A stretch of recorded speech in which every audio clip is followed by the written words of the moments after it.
All right, Barb and Shady, what you guys got? Get us started on something. I'll let Shady do the talking. Well, I feel like we had multiple questions, Barb, so I need you to narrow it down. Read us the list, Barb. Okay, so there is a list. Let me go find it. Okay. Good job, Shady. I started and then she started contributing or started with me. I started going through the beginning of Patriarchs and Prophets. Oh, cool. And I know one thing on the list was I was wondering, it seems to me that, gosh, where was it? It was talking about how there was a certain passage that it seemed like it was like, okay, because of women, we all fell. And and I've never been a feminist ever. And I texted Barb and I was just like, okay, I'm confused. It really seems like the women are condemned. Like, is that why we are meant to be? Is that why it seems like humanity has turned us inferior? And that's why to this date, we try so hard for equality and all of this stuff, because it's like genetically burnt into us after we were the ones that ate the fruit first. Like, this is our eternal punishment, is we were the one that consumed everybody from the beginning. So, yeah, that's a good question. In Patriarchs and Prophets, what it had said was that basically man and woman were created equal, but after the fall, there could only be harmony if one submitted to the other. And because it sounded like it was saying because Eve had been the one that fell, basically, that therefore it would be women who submit to men, which God intended as a blessing, but because it has been abused, it has been less than what God intended. God intended it to be a way of keeping peace, it sounded like, and I thought of it as like a right of way, like, somebody's got to defer to somebody, so this is just the right of way we're going to set up because of the fall of Eve. But it did sound like, it was recognized that there's been abuse of that. Like, men don't always take care of their position the way they're supposed to. So was this in the temptation and fall chapter in Patriarchs and Prophets, or was it just commenting on this idea you were somewhere else? I think it was chapter 3. Is that? Yeah, that's chapter probably, 3. Yeah. Temptation and fall. Okay, yeah. that's a good, fun question to work on. Actually, is there more on the list?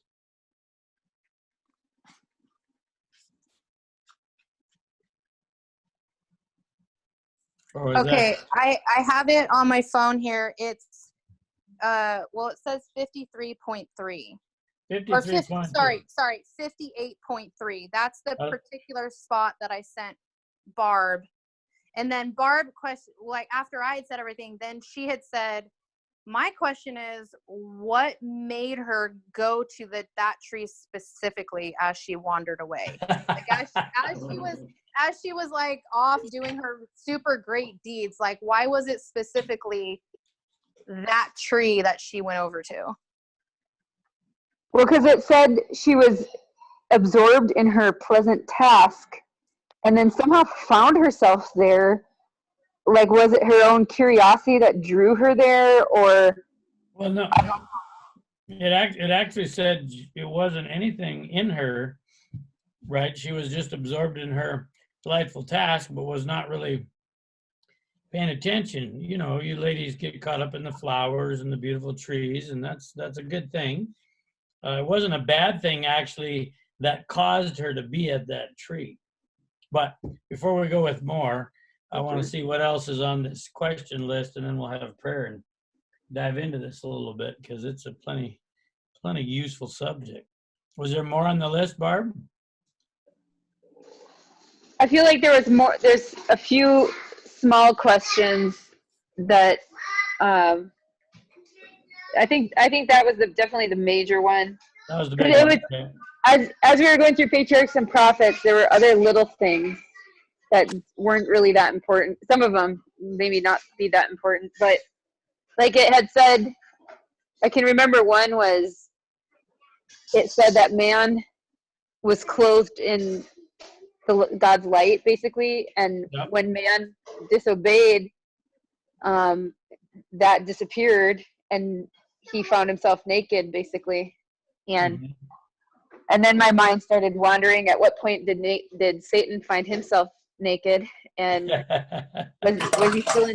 was he still in heaven because he had disobeyed, or was that after he was cast out and the angels? And I don't know. That's maybe just a curiosity. Well, that actually goes good with this, so that's good. Okay, I have one more, Barb. It was the one that you said this morning. You sent me that. It was that we couldn't talk to God anymore. We had to go through Jesus and the angels. Okay, so that was the next chapter, chapter 4. There was a quote that talked about how sin had cut off man from a direct approach to heaven or God or something to that effect. And in the same paragraph at the end, it said God basically would use angels and Christ to communicate with us. Mm-hmm. And, you know, I have to believe it was, I don't know, part of me wants to believe it was alienation on our view of God that's kept us from being able to approach him versus him excluding us. I don't know. I don't like the thought that we were kept from heaven because he kept us out, you know, but maybe there's part of that too. From the garden. Well, from the garden for sure, because the tree of life was guarded. But Well, I mean that's where it started. What we were kept out of was the garden, because yeah, man had never been up to heaven, so just the garden. Okay, well that's some good stuff to work on. I don't hear anybody objecting to working on that, so I don't see any new faces. So we probably got our group for tonight. So who'd like to offer opening prayer? Ask the Lord to guide us in some wisdom on these thoughts and questions. Okay. Go ahead.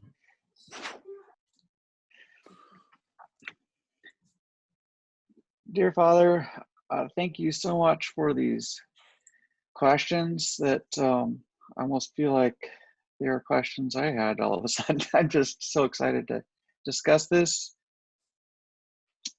So excited that you're coming soon and that you're revealing yourself to us as we dig in deeper, and we pray for your Holy Spirit understanding these things that are certainly beyond our own capability of understanding. Thank you for that. Amen. Amen. Amen. Thank you, Charlie. Before we dive into it, let me just ask one more time. Dave, Carla, any other questions you guys have been working on your own that you're hoping at some point this group will talk about or study before we dive into this topic? I think this is a great topic. Sounds good to you? Yes, because Okay. those are definitely questions that, you know, have been in my mind for a very long time. And I really like the idea of the topic of talking to God, like, you know, oh, we can't do that anymore. As I was raised, you can't talk to God like that anymore. You have to do it this way. Great topics. Okay, good. Well, if you do ever have anything, just bring them up. We're happy to work on them.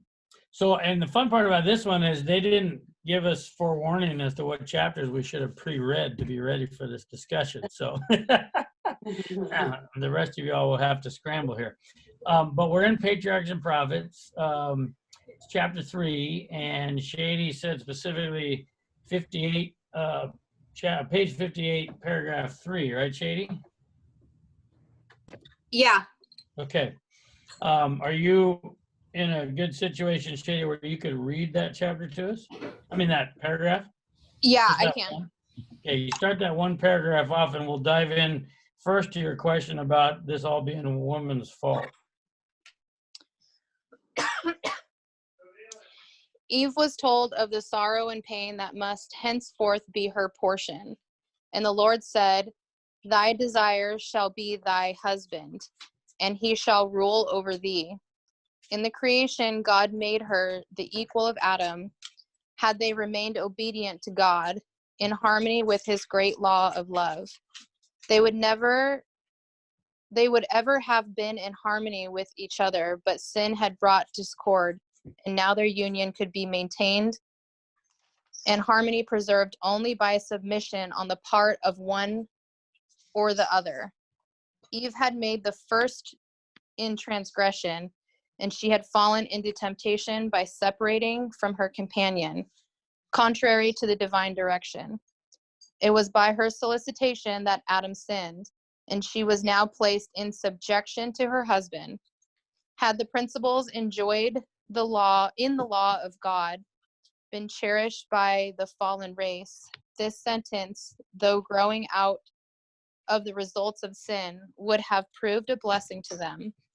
But man's abuse of the supremacy thus given him has too often rendered the lot of women very bitter and made her life a burden. All right.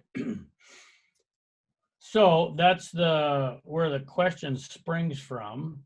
And so I'm going to direct our attention 3 paragraphs back before we run down with any thoughts about this all being the women's fault. And notice what it says here. Adam could neither deny or excuse his sin. This paragraph, Shady, comes first, right? And I know it's kind of normal for us to read that paragraph that you read, and really quickly we'll be running in sort of a cycle of whose fault this is, because that's typically our question. Whose fault this is, and I got to figure out a way for it not to be my fault. But this paragraph up here, 57.5, Adam could neither deny nor excuse his sin, but instead of manifesting penitence, he endeavored to cast the blame on his wife, and thus upon God himself. The woman whom thou gavest me, Adam said, she gave me of the tree, and I did eat. And he who from love to Eve deliberately had chosen to forfeit the approval of God and his home in paradise and an eternal life of joy could now, after his fall, endeavor to make his companion and even the Creator himself responsible for the transgression, his transgression, that was so terrible. That is the power of sin. All right, does that, you probably didn't think about backing up and reading that one 2 or 3 times to go with the one about the women, right, Shady? No, it was mostly the one I read, and then the one after it, I was like, oh, is this why we are like, is this how prostitutes happen? Like, is this why women are always like, doing these, like selling their bodies and all this kind of stuff? Like, is this why we are the way that we are? Okay, so part of that, and the answer to that question, which we'll do that paragraph 2 here in a second, is that what you really think you're talking about is how bad off women are, but you're really talking about how bad off men are. Meaning, women, let's say they have learned, to use your example, to sell their bodies, but to who? And why is it that men seem to be so interested in purchasing, right? So it's never a one-sided thing, but I want to draw our attention to the fact that when God came into the garden, and he comes in the garden after they both ate of the fruit, right? God knew what was going on the whole time. It's not like, I mean, he could have showed up in the middle of it and said, "What you guys doing?" But no, he waits until it's all fully done.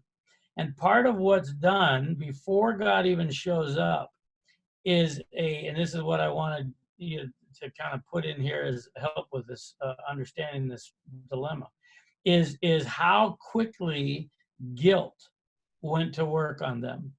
Now, this is before God showed up. This is before God made a comment, right? They ate the fruit, both of them, and they already were really in the mindset of blaming somebody else, blaming each other, trying to figure out a way to not feel guilty. And they were afraid because before God shows up, they apparently had enough time to sew together some fig leaves to make something to cover up their nakedness, right? So they had this sense of shame, this sense of guilt that did not come from God, did not come from anything God had created or made for them.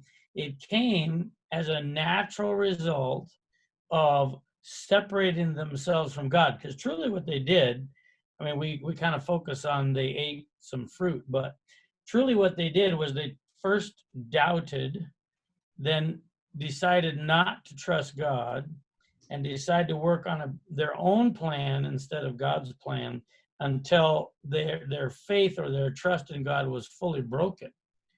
Because now they're afraid and they're hiding in the bushes, and now they're afraid that they're going to be caught naked, so they have to get something to cover themselves up, and they sew fig leaves together or whatever. So that the point is that is in these paragraphs, and it's all as a result of their choice to take their hand out of God's hand and trust themselves or each other, right? So that's the background. That's the underlying thing going on. And then you get where women were created. Let's talk a little bit about women and men in creation. They were created a little different. It says equal. Equal is talking about their value. And that one was not really commanded to or instructed to lord it over the other. And in an unselfish, not sinful, selfish way, if unselfishness is what this was all based on, there would have been no need to comment on who's in charge, because this is how it played out naturally. God created Adam. There was no Eve. There was just Adam. And there was animals and trees and all the rest that he had created all week long. And then he went around with Adam, and they did some work together. They named, Adam named the animals. God showed him everything that there was in creation. It wasn't until then that Adam said, "Oh, wait a minute. I see that there's two of all these animals, but there's only one of me." So now God adds Eve to an already in motion operation called life that God had done with Adam, created, set him in motion, gave him his mission. His mission was to tend to the garden, take care of it, what God had already made. So naturally then, God created Eve to be, as it says, Adam's helpmeet, his helper. Here it puts it equal. Equal is not a problem because nobody was fighting like the disciples always did for who's first. Who's in charge here, right? Adam was just thrilled to death that there was Eve, and Eve was thrilled to death that there was Adam, until they separated themselves from God, ate the fruit, guilt kicks in, fear kicks in, and first thing Adam does, blames Eve. First thing Eve does, blame the snake. Hey, Bobby, I got a question. Yeah, go ahead. So if that, when everything was created, all the excuse me, and all the animals were created, God created Adam. He recognized that there was parts of everything to keep creation going. How come Eve wasn't maybe created? In your opinion, you don't know, obviously, but why wasn't Eve created at the same time so there could be creation for man as well?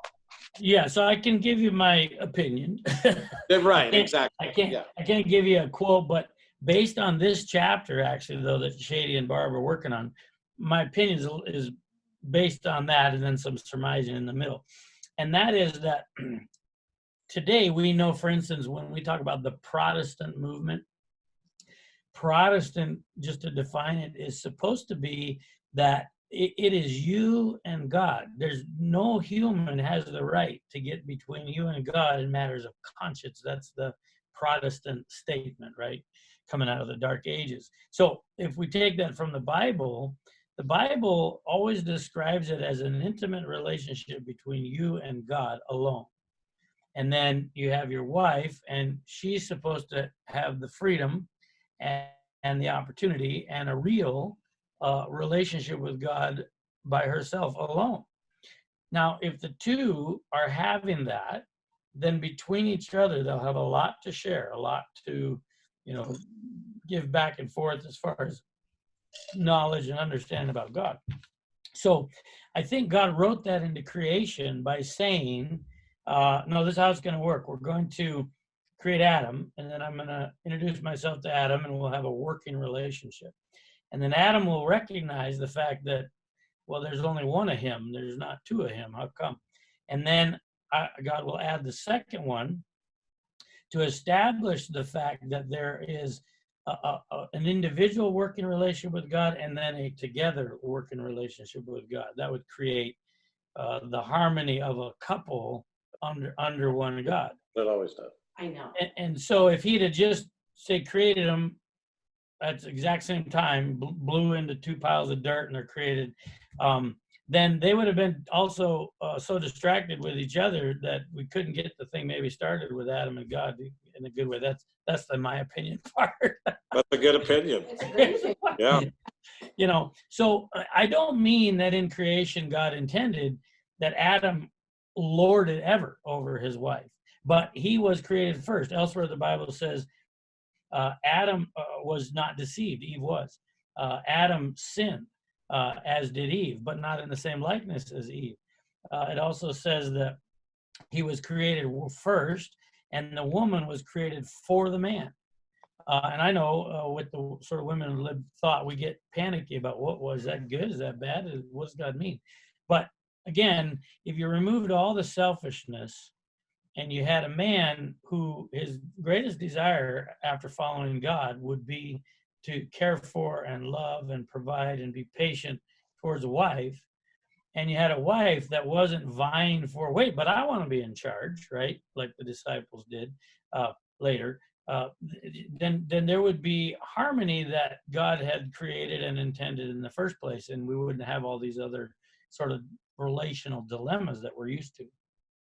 So I think God did it that way specifically on purpose, and it was meant to build not a structure like a hierarchy of lorded over, but a structure of God connected with man, communicating, relating, and then adding the counterpart to man, woman, not much longer. I mean, I don't think it was but hours probably. So we're not talking like he lived for a year by himself or even a week.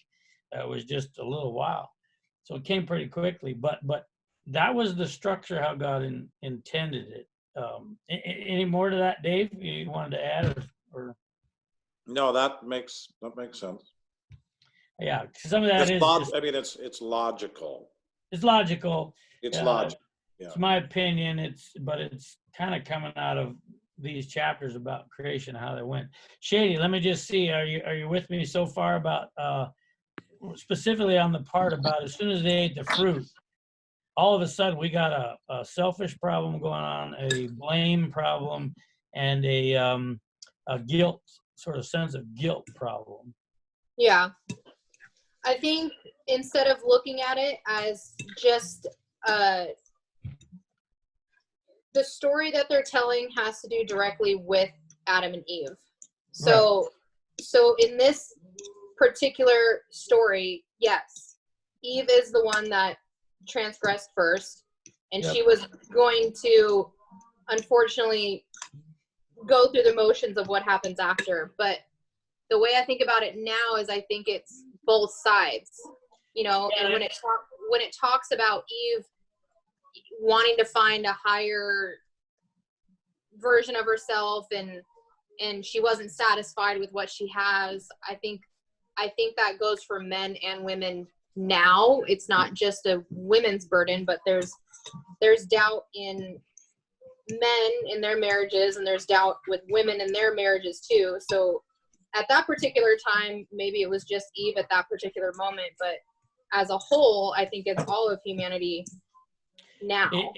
It is. There's slight differences between what I would define as the men's biggest weakness from sin versus women's biggest weakness, but there's only a slight difference. Generally, it's the root is all the same. It's selfishness. It's insecurity. It's all these things that are caused just from being separated from the light, and now it got dark because the robe of light went away, right?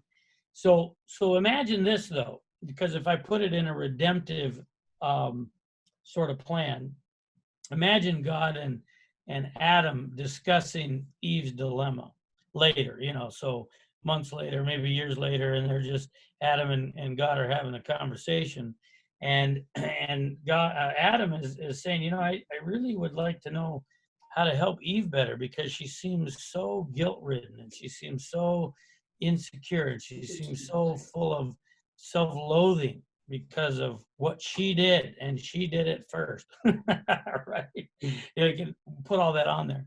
So imagine God helping Adam now start to work on being understanding of the fact that guilt that she carries around is a damage that came from sin itself. It's not something God did, not something God said. It's not something Adam did to Eve either, but Eve carries it, and she's insecure, and she's worried that maybe Adam, because he did blame her, right? Day one, here comes God, and she heard him with her own ears. He turned the finger and he said at first, right, wow, it's her fault. So that will build insecurity right into the marriage or in a relational way. And if Adam, and I'm sort of speculating by using all of our natures to say, what would it look like if Adam, who then stopped blaming Eve and was redeemed by God, got the gospel, right, and understood, what would he do then to try to reach out to Eve and say, it was wrong of me to blame you. That was my own fault. And it's not your fault. And in fact, we need to keep remembering how patient God's being with us and how loving. And here you go with the delivery of the gospel right into his own family, which would have to then pour out onto Cain and Abel, which then we get the next story where we're watching them struggle at even a sort of a bigger level with all this. But you see it right there with Adam and Eve right from the beginning. And I think that sinful nature says, as a man, yeah, I want to keep rising up and having a more important spot. I want to rise, up and take a place. Like imagine Joseph. He was born son of Abraham. He's under the system of the God of Abraham, the God of Isaac, and yet here he is in prison, and he's in jail, and no looking like any chance of getting out for 12 years, I think it was. Someone correct me if I'm wrong about that. It was a bunch of years. He was there in that prison. And imagine sort of our normal American success mentality of a man, right? We need to be moving up. We need to be, conquering, doing bigger and better. And yet Joseph was willing to be subservient, submissive to God, happy in the place that God put him, having no real idea where the plan was going to go later, just knowing that he was going to put his trust in God and let God take care of where he was supposed to be when. I'm talking about a mental difference between sin, selfishness rising up inside of us versus, like the Bible says, that we should learn to be content no matter where we're at, no matter what we got, no matter what we don't have. because covetousness, whether it's in position or money or toys or whatever, that's a sin problem. So it is true that Eve, not until the moment she's having this conversation with the serpent, but at that moment, this question of I could be higher, I could be more than what God has made me to be. He asked me to stand there, but I could have a better, right? That was the temptation. And so you will notice, I think generally, and I hate doing generalities, but generally, women struggle really hard with status. And it's because they inherited that from Grandma Eve. Now, in contrast to that, I'm just going to put a slight difference with man. Sin is sin. There's no difference between the two. But man generally tends to struggle harder with needing to please his woman more than status. I'm not saying men aren't into status. I know men have bigger boats, bigger whatever house. Okay, yeah. But generally that's related to the connection of pleasing woman. So Adam's weakness was he wasn't confused about what he was doing when he ate the apple. So get this. He wasn't confused. He understood. God said, don't do that. I'm about to do that, and I'm going to do what God asked me not to do. He's very clear about that. But to him, what it's saying in this chapter is it was more important to be with Eve, to be where she was, to whatever her fate was going to be, to share it with her, to not be separated from her. That was more important to him than separating from God.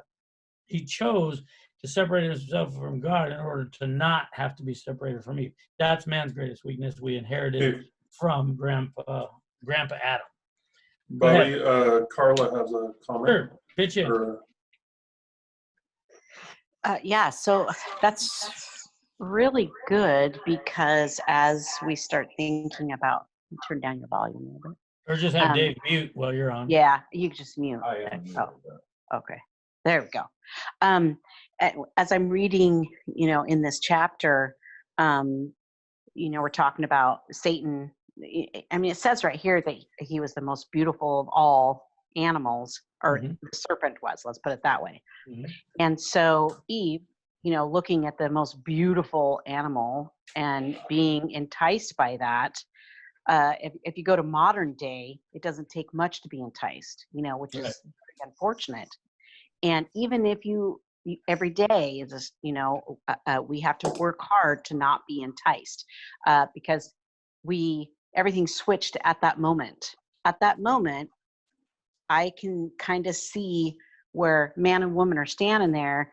And then from that day forward, it says, that the man's going to rule over the woman. I mean, it's not like it is in some countries. It's not supposed to be taken that way.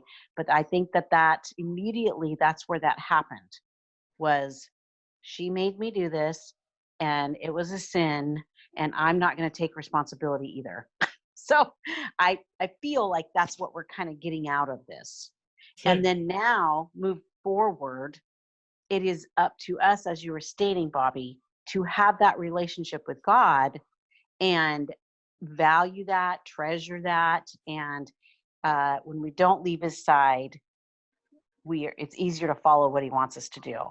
As we go off to try to please others, including ourselves or your husband, right?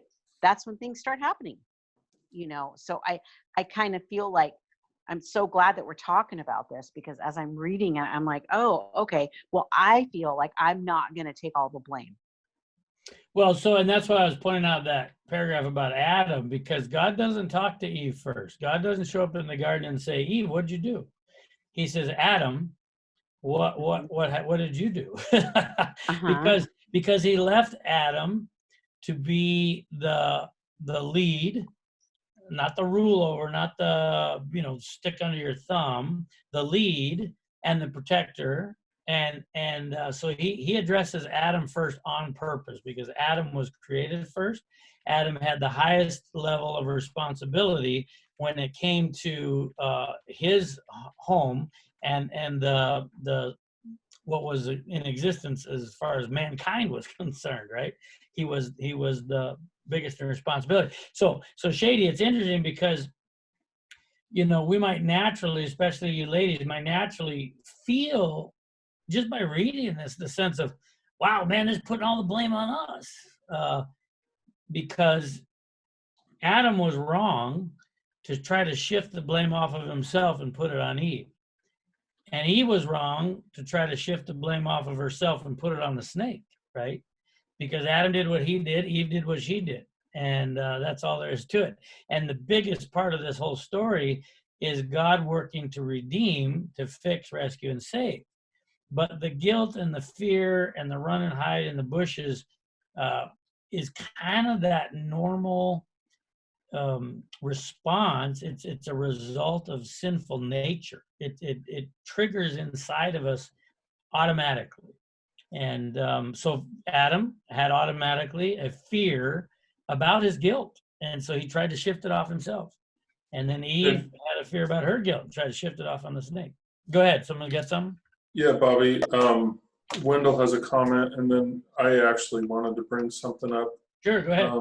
So in that paragraph, 58.3, there's a really interesting statement. It says this, had the principles enjoined in the law of God been cherished by the fallen race, so we're talking about sinful Adam and Eve. Yep, after sin. This sentence, okay, so it is talking about the sentence pronounced against Eve. Though growing out of the results of sin would have proved a blessing to them.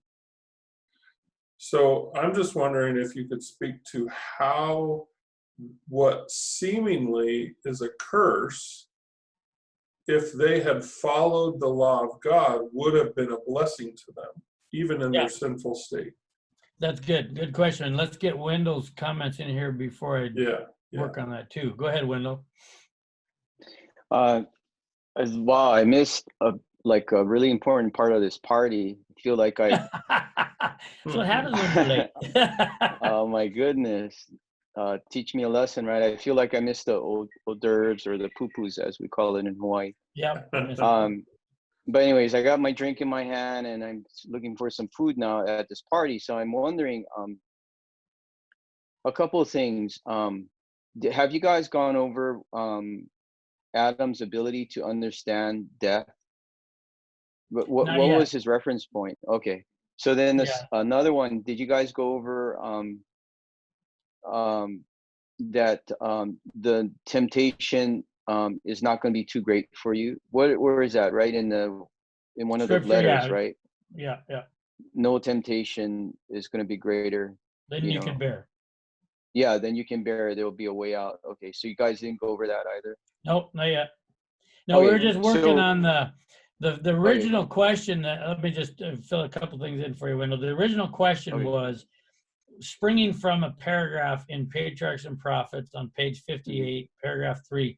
That the question was: Is this really putting the blame, or is it true that this is all women's fault? It's women's fault. Is that why she's stuck in such slavery to men on our planet and persecution or mistreatment because it was her fault and this is her punishment, right? That she's getting. Anyway, so that's kind of we're just kind of working on those. Okay. Well, I mean, I guess my paradigm might be from what John said. John, what were some of the words you used with respect to a pronouncement? Which seems like a curse. How would it curse, be? Right? Yeah. What else, John? How else did you put it? It was the quote was saying that if they had followed the principles of God's law, that the curse that was pronounced on Eve, that she would, I'm paraphrasing here, be subjected to her husband, would have actually proved a blessing to them, even in their sinful state. So I was wondering if we could talk about how that seeming curse would be a blessing. Yeah. So so to that, Bobby and everybody, is it possible to see this through a more medical sense, of physician and the patient, where the physician really never pronounces a curse, but renders a diagnosis based on the condition of the person, and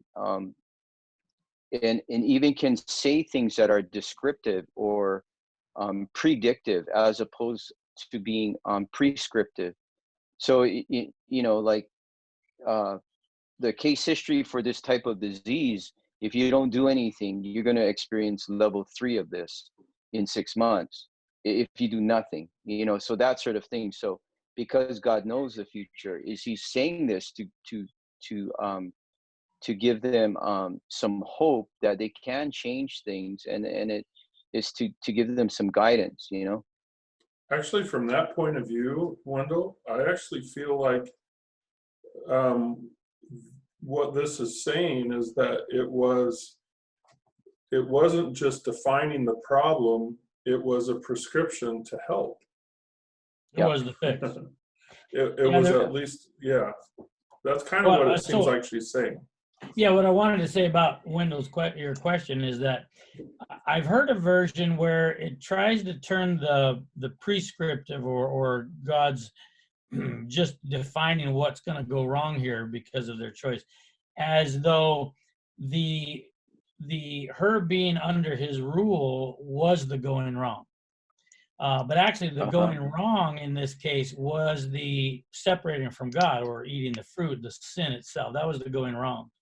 And the solution to fix the going wrong, part of that would be what some call a curse. That's why John's using that terms, but it's actually meant to be a blessing. And that would be for her, let's see, where's the wording here?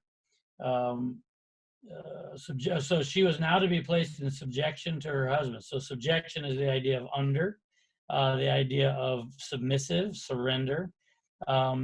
And that is what it's saying. That part right there was supposed to be a blessing. And then it goes on to say, but too often men have abused the idea of supremacy and made women's lot bitter, is what's coming from the quote.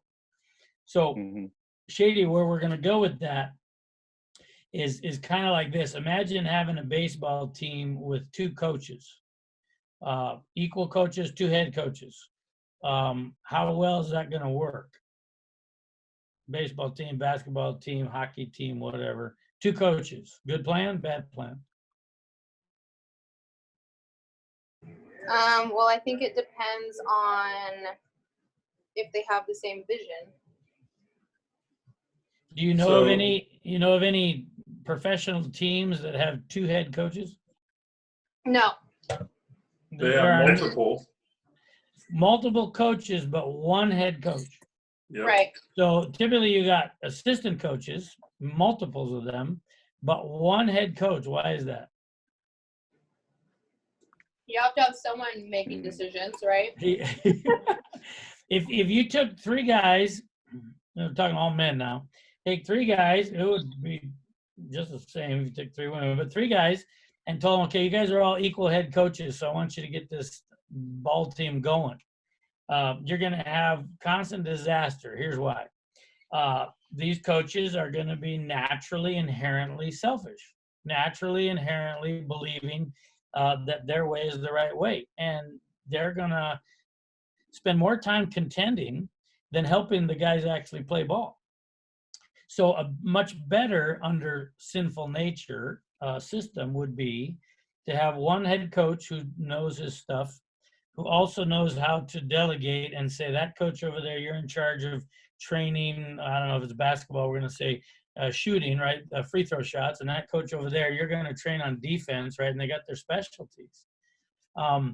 You're going to have a lot of cohesion, even when they're not redeemed, gospel living like Jesus people. It's going to work way better in a worldly, sinful environment. So what he was saying was, women, you need to understand that if you approach your man, I don't care how redeemed or not redeemed he is, as though you're in charge, you're going to find yourself trying to deal with a donkey, is how my mom puts it, tend to be kind of, not responding too well to that. But men respond really well when, now we're going to get to, you brought up the thing about selling themselves. That's a total wrong version. But put in the right version where a woman Knocking on the door. needs a man, wants a man's help, wants his assistance. They love to stop on the side of the road and help her with the tire. Is that sexist? It doesn't have to be. It really is. God knew that once sin started, it's going to be a journey back to where Adam and Eve are going to both be unselfish, both be redeemed, restored, and can then extend submissive response and respect to each other mutually. So the road back to what God had intended in the beginning was this description he gave. It wasn't a curse. It wasn't a, women, this is more your fault, so you're going to have to be subservient and under the men. That's never what God said, but that's what we've done with it, both men and women.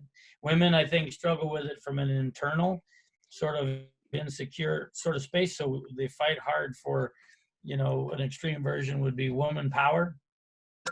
And men have done terribly wrong at trying to take a thumb and press her down and make her unwillingly following him.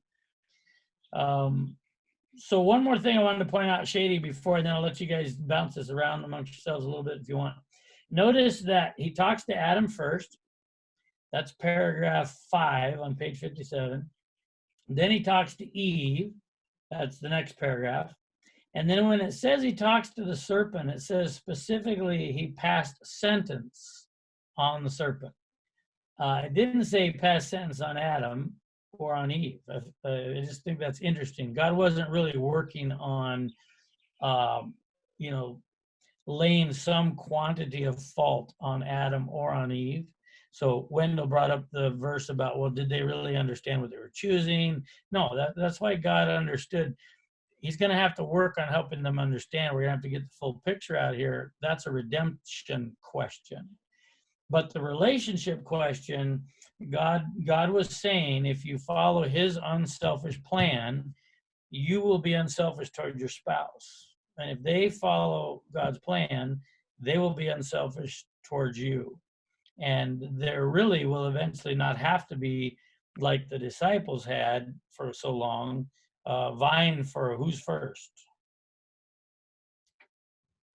With that, I'll pause and let you guys jump in or add to that. Anybody else got something they want to add to that? May I?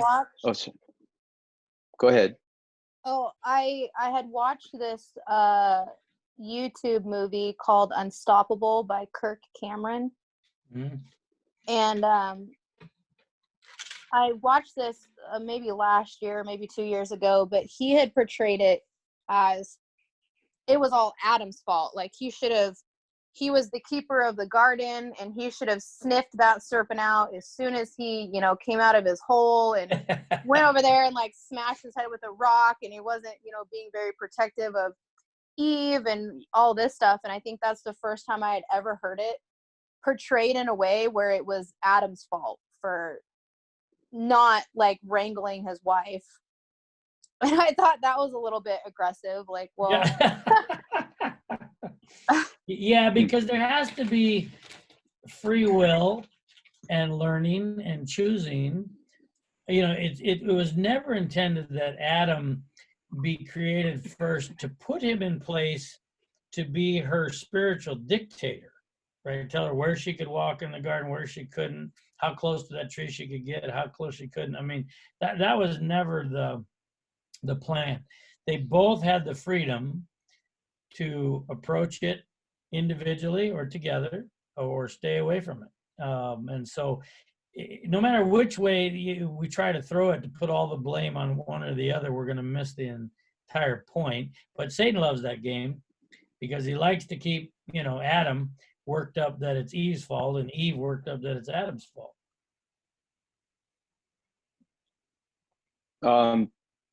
So I had this discussion last night with someone, and the idea of superiority and inferiority, or ordinate and subordinate, plays well through the sexes. Mhm. And the way that I positioned it, and I thought of this, I don't know if anyone has thought about this, but and it had to do with parent and child. Why should the child be in a position to submit, or to not rebel, or to obey, or what have you? And you could easily say the same thing about the wife. So sorry about that. So Don't worry. the idea is one of positioning the person that simply comes before. That was my concept. It's like, I guess maybe it would have been easier if God created them at the same time, at the exact same time. I don't know how it would have played out, but he chose not to. So the one who comes before, including God, the creator, who came before everything, has some kind of sense of experience and honor that the one that comes after, it doesn't parlay into an equal portion, if you will. And part of that, it gets a little sticky, but the men and women are not equally capable of certain things. Men cannot have babies, for example. We cannot bear, we don't have the equipment to bear another human. And that's just an example. So there are some inequalities about us that are somewhat built into our physiology, but the just by the nature, the linear nature of one coming before the other, to me, that informs something that I don't know if anyone's explored it, but to me, it's kind of settles down a raging argument of a battle between capability or something else, or right because God said something. I mean, what if he made woman before man? What if man had come from woman? I guess it'd be called something else, but from that structure, one came before the other. That's what I'm saying, and I think that informs a lot. Oh. Yeah, and then that's what I think before you got on, David actually asked that question of my opinion, what I thought why God did it that way. And I think there's some specific reasons for that, but none of them in God's creation ever played into having selfishness added to it, right? Sin did that. So a Yep. man Adam, who was created first, who then was given the job of taking care of Eve, would never have had any part in it that was about demanding or commanding or creating a subservient sort of position, you serve me kind of attitude. Because if Adam matched God in nature and character and spirit, then he would have understood his job was to take care of and serve Eve. Well, when one is serving and taking care of the other, you hope, like when we think about the child, you hope that the child eventually learns to love and serve their parent back. But at first, they have no capacity to do that. So it's got to be kind of one way, parent to child. And so that automatically puts child in subservient. But subservient, man, sinful nature turns that into a slave versus turns that into it's dad's job or mom's job to teach the child how to love, how to live, how to walk, how to talk. It's the parent is the servant, but never being ruled over by the child, because they're in advance, right? And so we love to, though, the problem is, like, we can use the word equal, like it did here in this paragraph. And what do we mean? Equal in size, equal in space, equal in thought, equal in brain physiology, physical physiology, whatever? No, obviously the answer is no, not equal. This equal is talking about value, talking about, the value that God put into the creation. And the problem is both men and women, we all struggle with insecurity and devaluing of our own self, which devalues what God created. And then a sort of a bad scenario, worse, would be for me to value myself and then totally devalue everybody else, women or men, right? So that's selfishness manifesting itself out stronger and stronger and stronger, and to where selfishness rules and not love. But creation, God made man and woman with unselfishness, no selfishness, love only. They didn't know anything else. Not until they chose to try selfishness, and then the mess began. Does that help, Shady? Anything else you want to hammer a little bit on that details, either from a paragraph? What was the next paragraph you wanted to comment about that? It was 59.1. Hey, Bobby, I got a quick opinion Okay, go for it. before you get into that. Yeah. If you look through the ages, even through the Bible ages, woman has always been or man's always been the dominant figure. Yeah. And I think a lot of it was based on selfishness by man. And I still think it is to this day, not as much as it's hard to weigh, because it's a different selfishness now. Just shaped different. It's just shaped different. It's packaged different, and society has changed. But a man has always been selfish. I've always been that kind of guy that, I always tried to treat women equal. Regardless of what they can do, what we can do.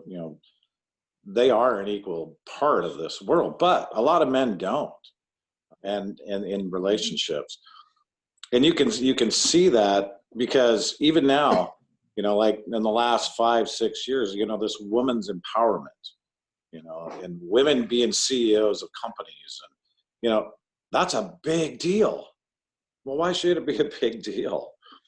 I mean, women can think and act and care and love and manage just as well as men, but it's been such a stigma that they can't. And I think it's great for women. I just think it's fantastic. It's just really sad that it's taken this long, not for them to stand up, but I think for men to actually lower their pride and their egos, that they are not necessarily the dominant human being on this planet. And I think that's an involvement of God and Jesus slowly getting us to that point. It's like, no, you guys are all equal here. There be no more of this, abuse and, and looking down on, and my way or the highway type stuff. You guys are equal. And I think that in marriage certainly creates an equalness as well, if you treat a marriage that way. If that makes any sense. I think it does. Yeah, it does. It does. I think that the pieces that need to be carefully held together, and I'm gonna, if it's okay with everybody, I'm gonna go on a little bit of a side rail here about women's ordination. Okay, this thing that Shady's bringing up in good questions here, it's referring to a home. It's referring to a husband and wife relationship, not a business, not an organization, church, not that kind of stuff. So it's wrong. Well, you were mentioning, Dave, partly what I wanted to come in was there was a wrong when men used these words right out of the Bible to turn it into men have to be in control. That is not what this is talking about. This is talking about how to deal with sinful human nature. You have a husband, Carla, by the way, who's going to struggle with selfishness, right? I don't know if you know that or not, but he's going to struggle sometime now and again.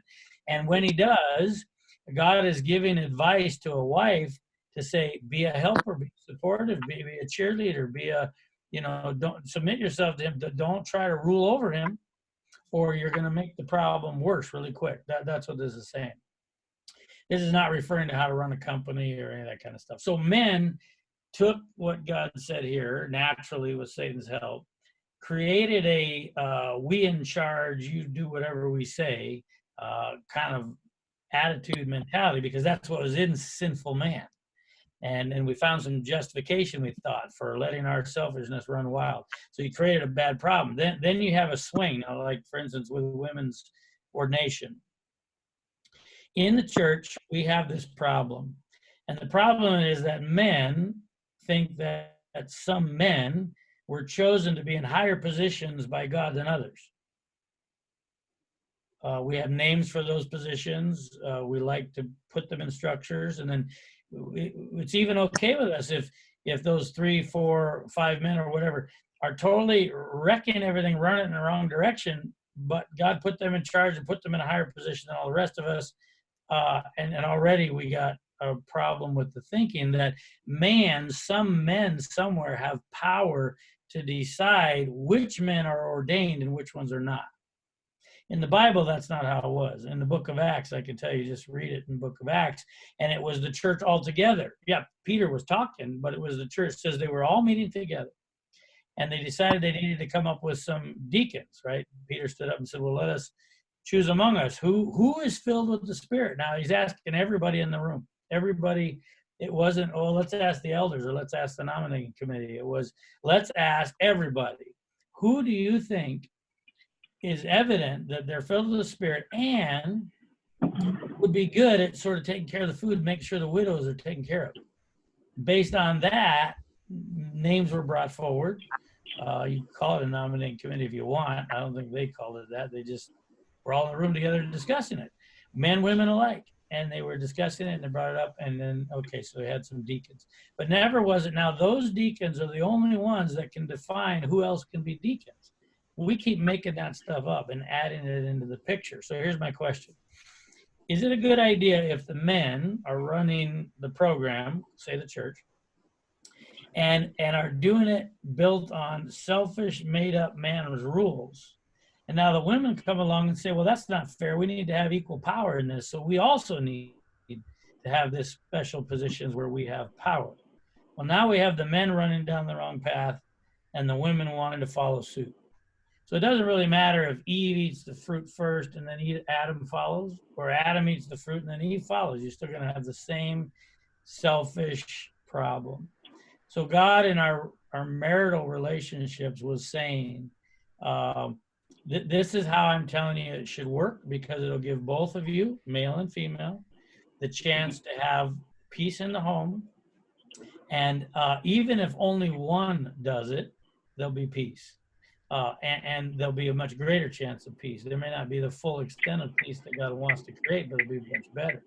And so he was given advice that was intended to specifically say, and he did it all through the Old Testament. He talked to Adam first. He put Adam in a responsible position to take care of Eve.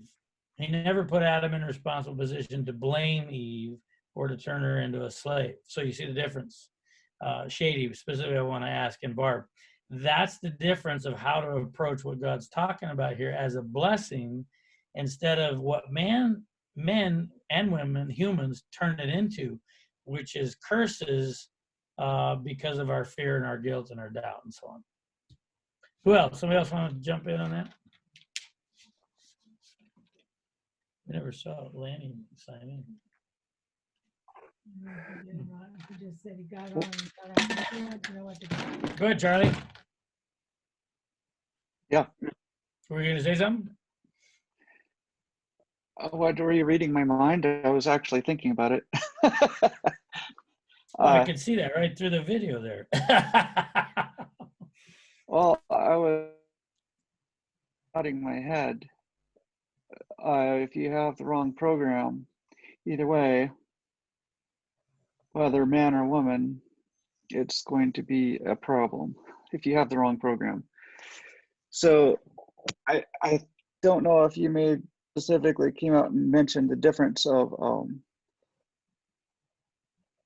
I mean, you alluded to it quite often, where God said in the marriage, let's have it this way. But in the case of, it doesn't say that Adam is head of all women. Right.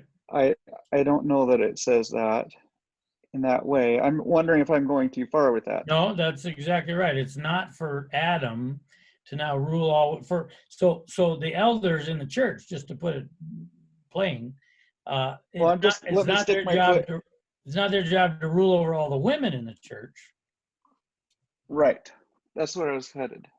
Yeah, it's So, his job to so there is the serve all his household wife. organization, but Yeah. then to step outside of that, for Adam to say that, and for all the unmarried women out there, you're also to Lord or to be their head.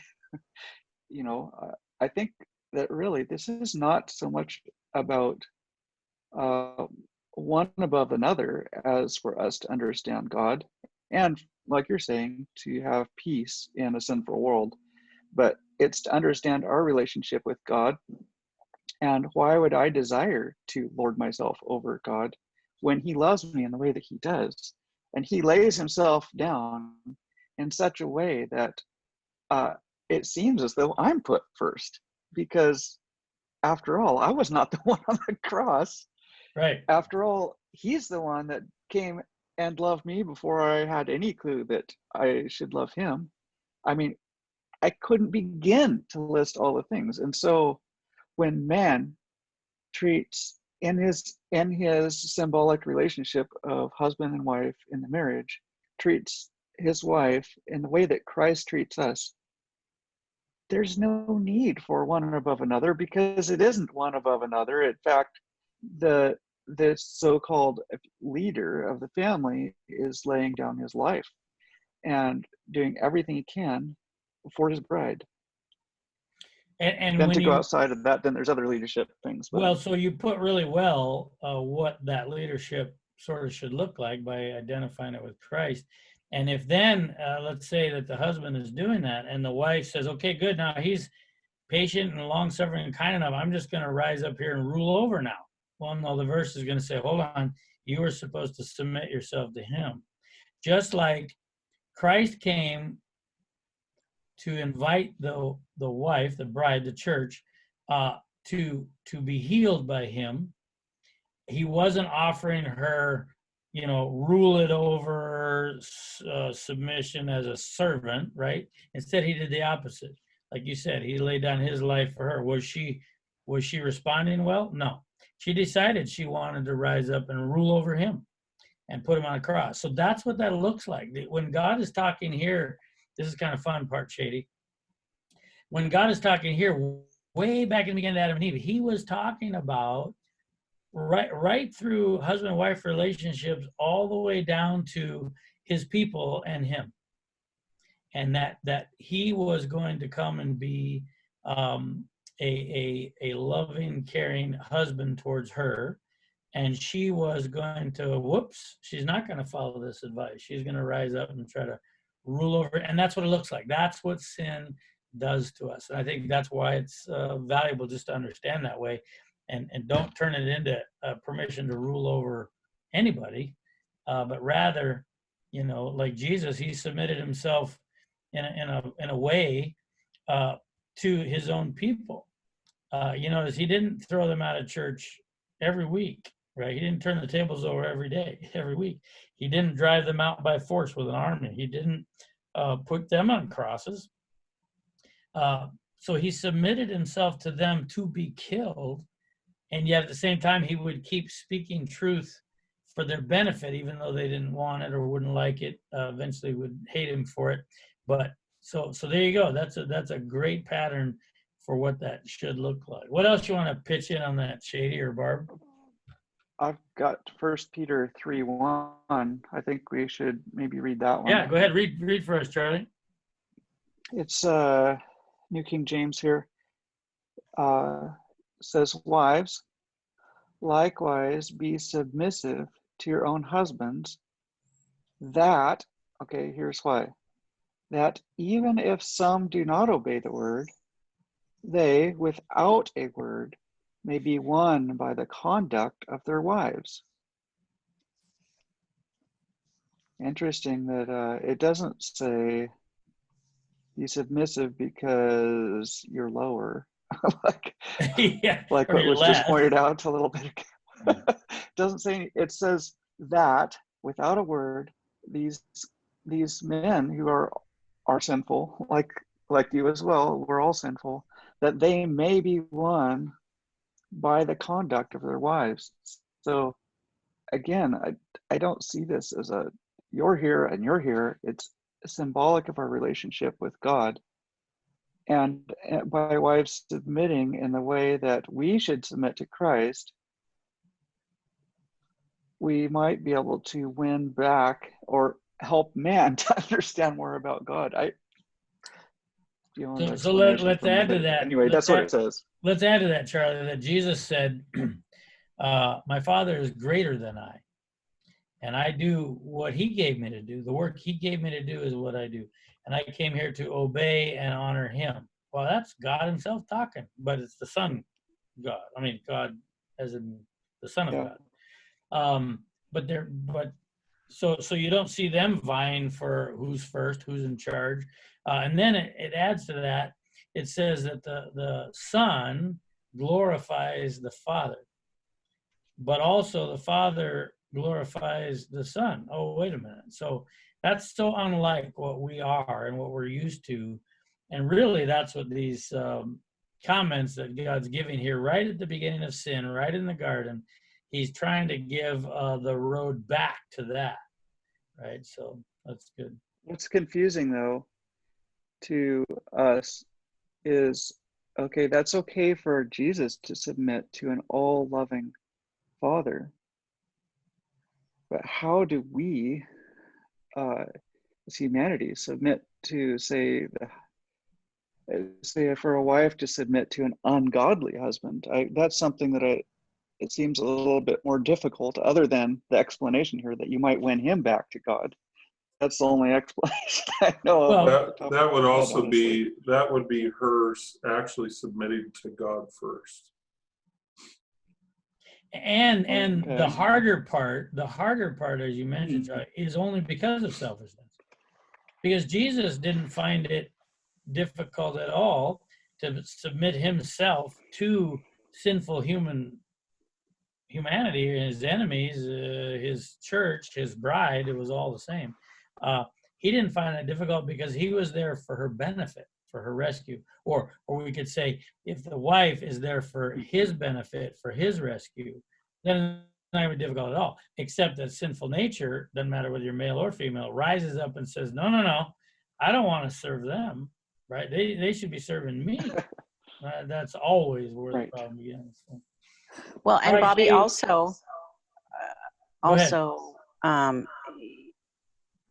in the chapter, Ellen White, states that that's funny that we've been talking about. No, it's not funny, but that we've been talking about this. But we earlier mentioned, why do women do this? Why do they go out and be something that they're not, or do ungodly things, worldly things? Well, it says that Sister White says, in their efforts to reach positions for which has not fitted them, many are leaving vacant the place where they might be a blessing.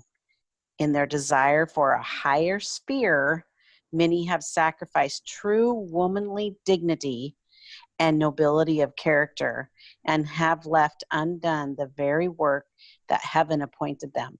So when, Dave was talking earlier about, what women do and what men do, and Charlie too, the same thing, what, women have a nature of maybe calming their husband down or calming their children down.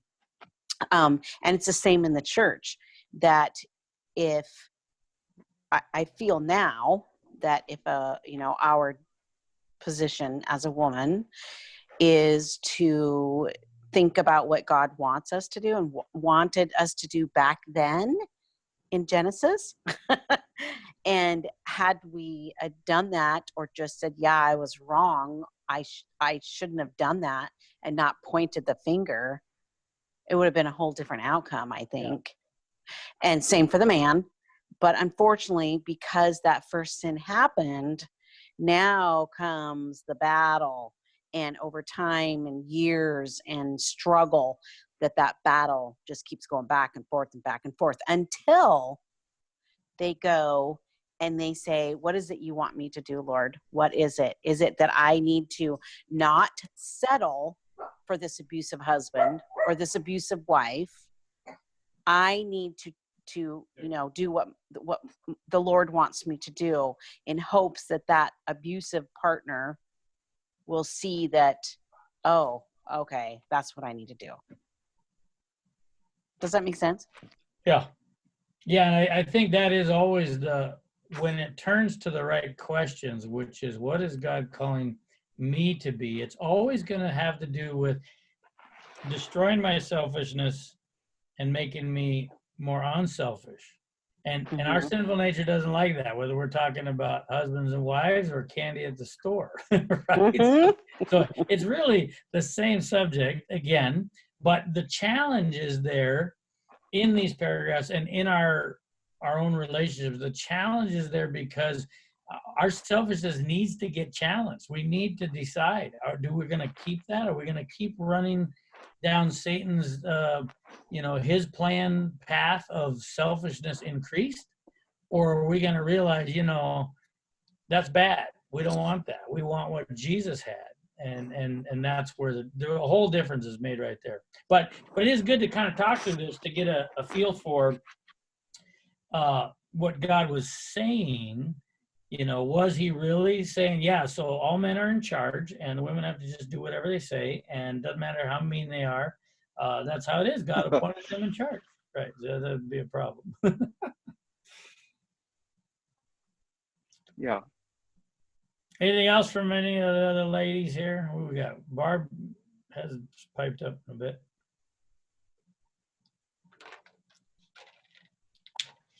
I Go can't ahead. think Go of ahead, Barb. anything.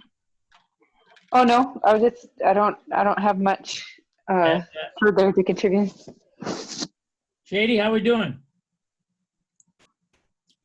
Good. Still fitting? Everything fitting okay? Yeah, no, it's good. It's good. I enjoyed that. So did I. I want to thank you for that question. That was really good. Good question. Sometimes I have some rather strong opinions on this topic, but I have really enjoyed listening to the comments of the group with great respect for both sexes, including the men for the women. It does my heart good to believe there's men out there that think that way. Yeah. It's kind of, I know it's old and it's been around, it's part of sinful nature, but the more that we drink in what Jesus was really like, I think the less tasteful me in charge attitude even is, right? I mean, it should destroy that and take that away so that it's not about me in charge, me in control, me first. That's always what sin and selfishness is about. So Bobby, in redemption, what is that? Go ahead, Charlie. What is that Jesus said to his disciples, who after 3.5 under him were fighting about who was going to be the greatest? Yeah, back up again. We lost part of that. Oh, sorry. I was saying, what was that Jesus said to his disciples as the capstone of 3.5 years of learning under him? And they were fighting about who is going to be the greatest. If I remember right, it was, he who is the greatest, or whoever is the greatest will be, the least will be the greatest. Right. And I definitely believe that is the case for those who are given positions of honor and heaven. Yeah, it needs to be your servant. and sinful nature will say, see, I'm supposed to make Thank you all into servants. But No, that isn't the point. So Shady, just to make the connection, Charlie was in our paragraph, a couple of paragraphs where it's talking about Eve rising for a position higher. It's a great capstone there. Charlie's putting that the higher is actually the servant, right? Jesus said, the greatest among you will be your servant. So that's where higher is. It's upside down to selfish human mankind. The upside down pyramid scheme. Yeah, exactly. Well, I burned up all our time on that, but that was a fun question, Shady. Thanks for bringing it up. Let's do this. Let's have prayer. And then that way we can conclude on time. But if you want to stay and chat or even work on this more, you're more than welcome to.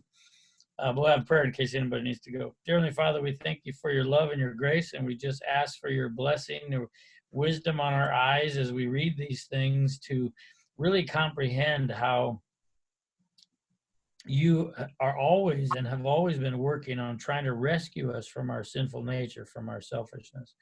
And that these your law, your commands, your statements are not going to be about creating more slavery, I should say, but teaching us how to be willing, happy servants that bless others. And so we thank you for how you patterned that for us to watch in Jesus, and that we can keep looking there to understand better. In Jesus' name, amen. Amen. So Yeah, I know can it's you? late, Shirley. Oh. Good to see you. It's 11 o'clock here. Yeah. Oh, wow. That's late. Hey, Bobby, I There you gotta go, but Hey, I'm see you later, gonna John. just make you the host here, and then I'll back out. You guys can keep talking. All right, thanks, John. Yeah, thank you. Good talk. Bye, John. Bye, guys. Bye. I am a little bit curious. You brought up the ordination. I don't know. Sure. I don't know that I agree with the church on that.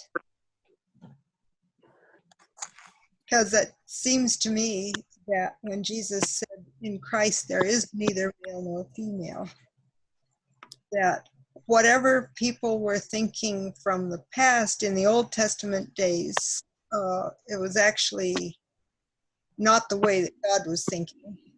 And so Jesus is saying, in me there is neither male nor female. And you have a whole kingdom of priests.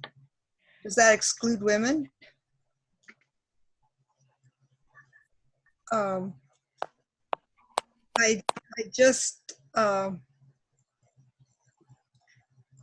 think I've also read, like in Fundamentals of Christian Education, but I haven't been able to find it for several years. I really haven't looked, but that God was seeking to restore the original relationship between man and woman.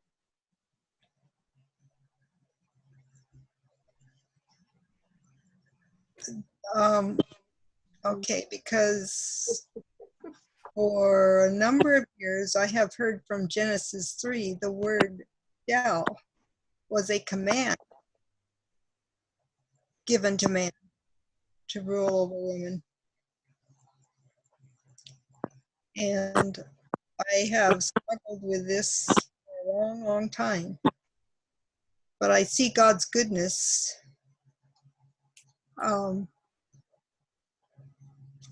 as seeking to create an equality that once was. That's the ideal goal for the future. And we struggle with the male-female thing in this life now, but God's goal is to restore the relationship. Yeah, I was just looking for that wording again that you're referring to in Genesis. Let's see.